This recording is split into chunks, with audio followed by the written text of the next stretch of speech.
What's up, everybody? Brendan Morse here for Red State, and it looks like James Gunn is already making big moves at DC Studios. He was given control by Warner Brothers not that long ago, and already he is starting to transform it for what appears to be the better. Now, we can kind of take a look here and see what I mean by the better. It would appear that Wonder Woman 3, Patty Jenkins' third entry into the Wonder Woman franchise, is dead.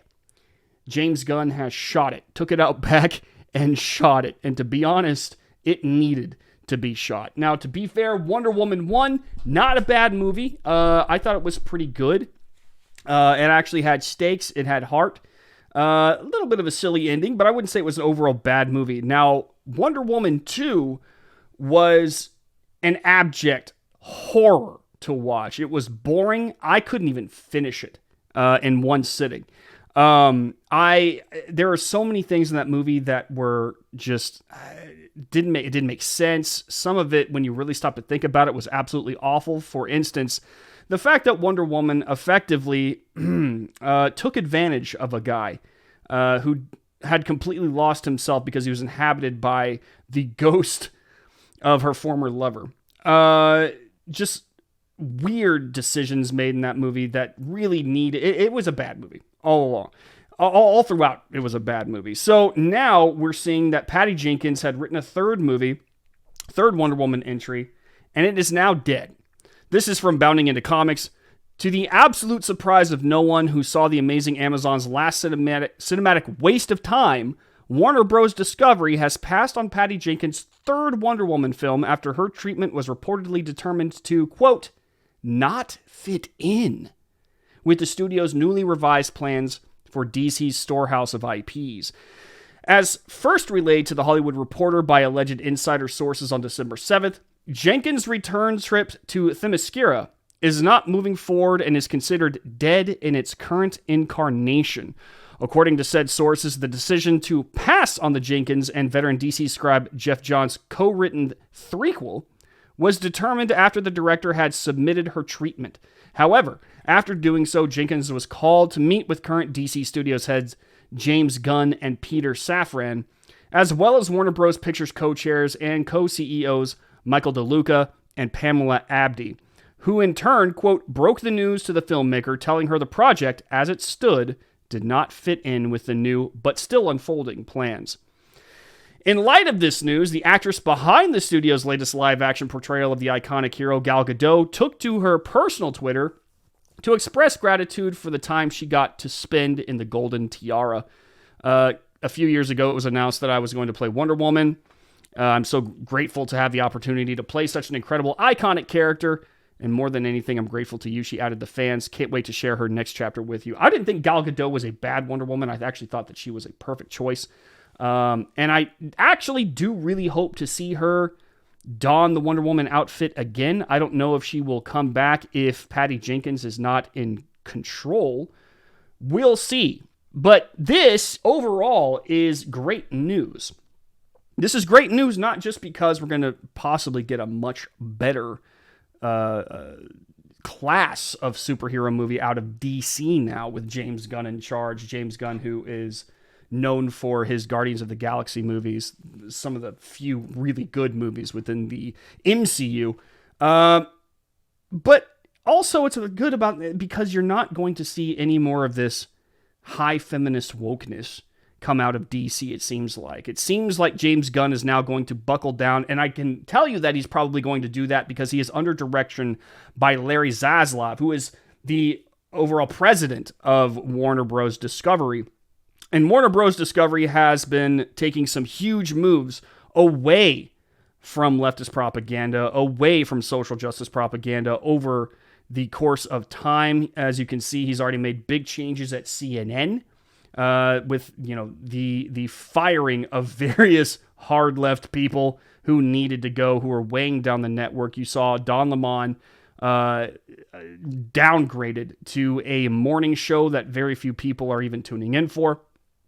And you'll also notice that Warner Bros., especially in the DCEU area, has already canceled other films, such as the pretty much finished Batwoman film, which it sounded like it needed to die.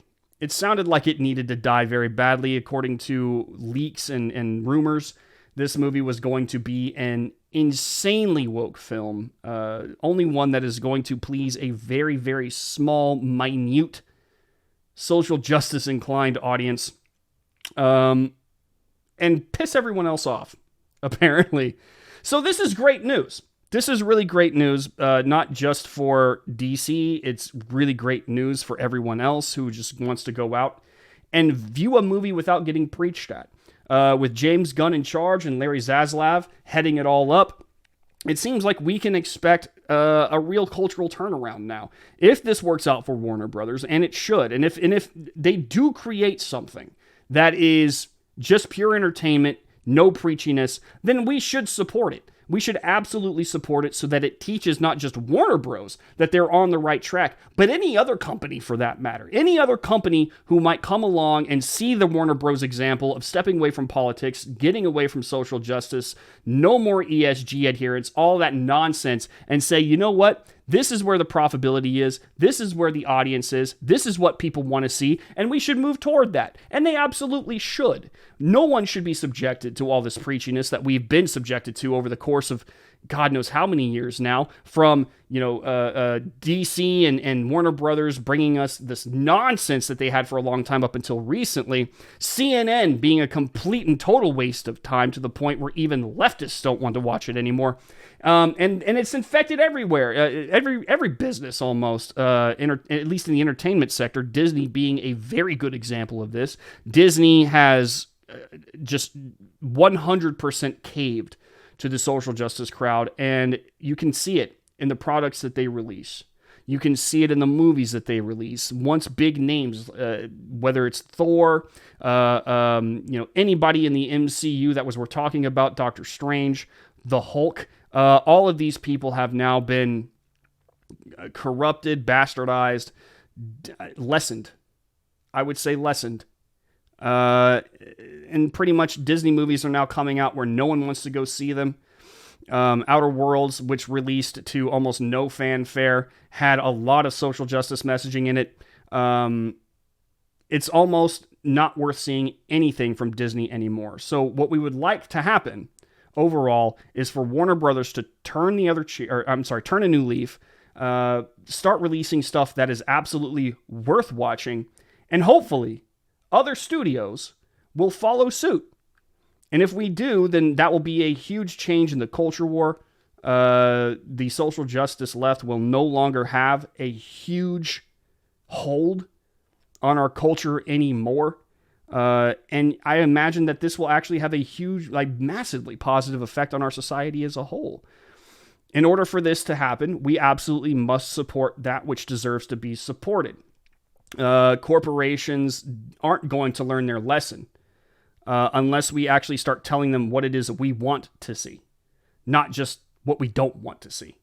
So, reward that which deserves to be rewarded. See that which is actually good and deserves praise. Praise it online. Show people, not just with your wallet, but with your words, that you really enjoy what's going on, how they're handling things. And I imagine we'll be doing that for Warner Brothers quite a bit as time goes on.